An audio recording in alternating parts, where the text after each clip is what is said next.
Imagine you're back in high school. Imagine your teachers. Imagine your friends. Think of some of the things you were doing. Think of some of the things you shouldn't have been doing. Okay, everybody have a visualization here? Anybody in the room ever throw a spitball before? Okay, well, let me tell you about a 9th grader who did throw a spitball, expelled from school and charged with simple assault. We have a senior in Michigan who mooned the school principal, charged with lewd and lascivious behavior, and now registered as a sex offender for the next 25 years.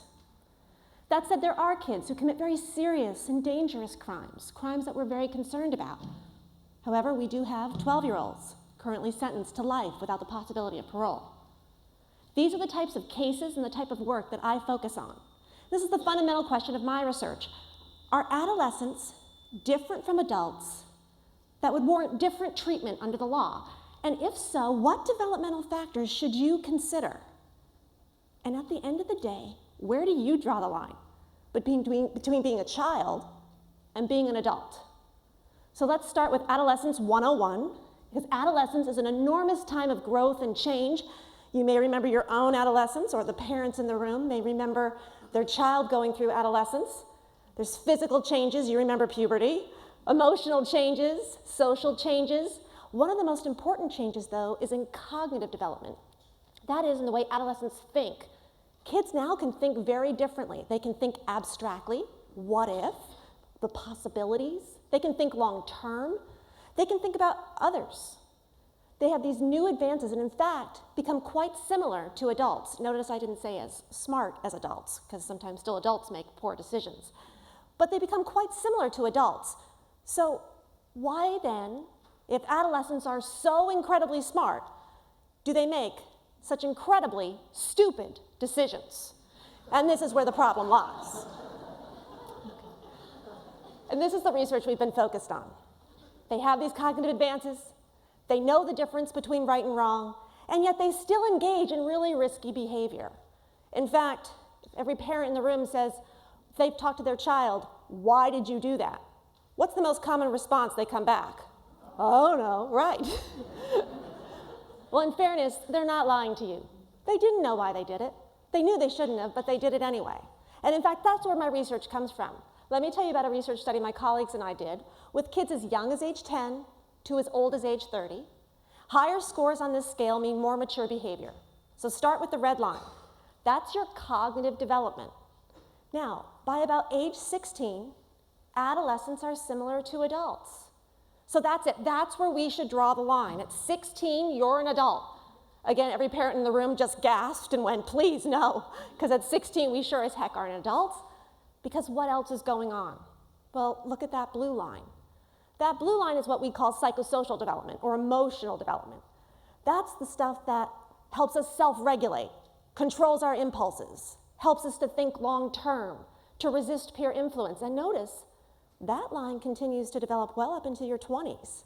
So we have this gap between cognitively what we know and emotionally what we can control. Have an expression in the field, it's called starting the engine without a skilled driver. The car works, the engine runs, but the person behind the wheel can't control the car.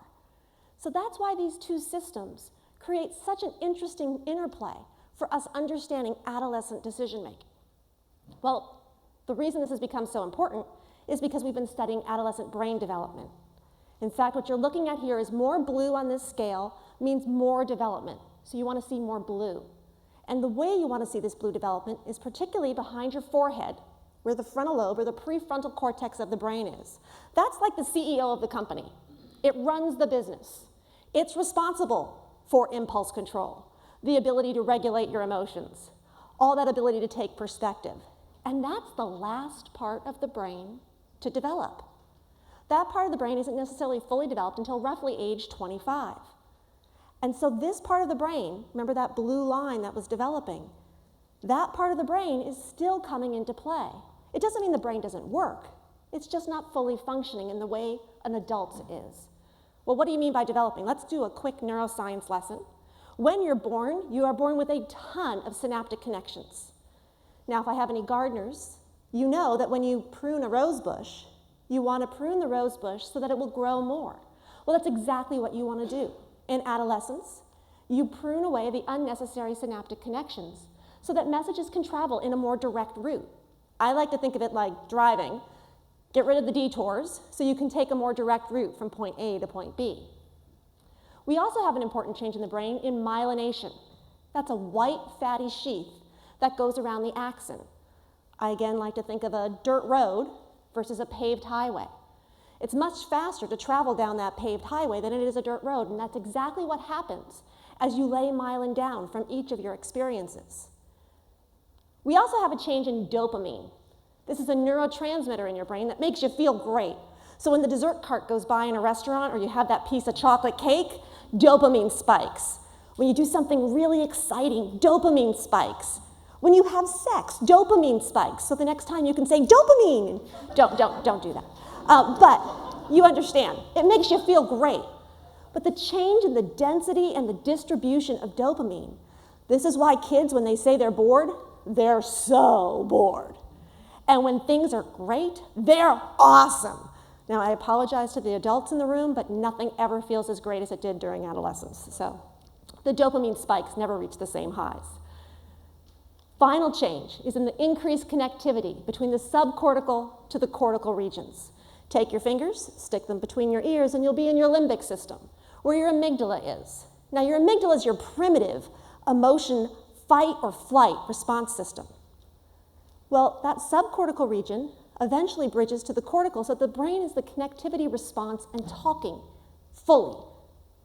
This is all the change that's going on, and what you're going to look at here is a time lapse between ages 5 up till 20, with blue showing more development, and that the brain is finally coming into its own by the late 20s, which helps us understand why kids may make some of the poor decisions that they do.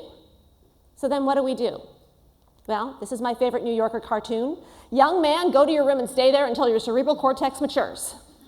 Unfortunately, we cannot send everybody to their room and just make them wait until their brain matures, and in fact, you wouldn't want to, because part of laying down myelin is having those experiences. But what do we do with kids? Well, unfortunately, when kids make really poor choices, we do send them somewhere, and that's to the justice system, which is where a lot of my research and focus is on. What do we do with kids when they've committed very serious crimes? A lot of research focuses on what gets kids into crime. Why do they commit crime? Well, we flip the question around. What gets kids out? How do they stop? So we started a study with over 1,300 serious felony offenders. They'd committed very serious offenses: robbery, aggravated assault, even murder. And we followed these kids for 7 years. And we wanted to see, for the kids that most of the policies and practices of our country are based on, do any of them stop? Do any of them ever stop offending? Let me show you what we found. Again, we started with these kids as young as age 14 to 17, and we followed them through to their 20s. Higher scores on this scale mean more offending behavior. And let's start with that low purple line at the bottom. What you see right away is about 1/3 of the kids offended during adolescence and then just stopped. They immediately desisted and did not engage in any more criminal behavior. About 16% started at low levels and continued to offend at low levels. Now, as a researcher, the 3 groups I'm interested in are those 3 at the top. That's high-level offending. That's engaging in a lot of risky, dangerous behavior.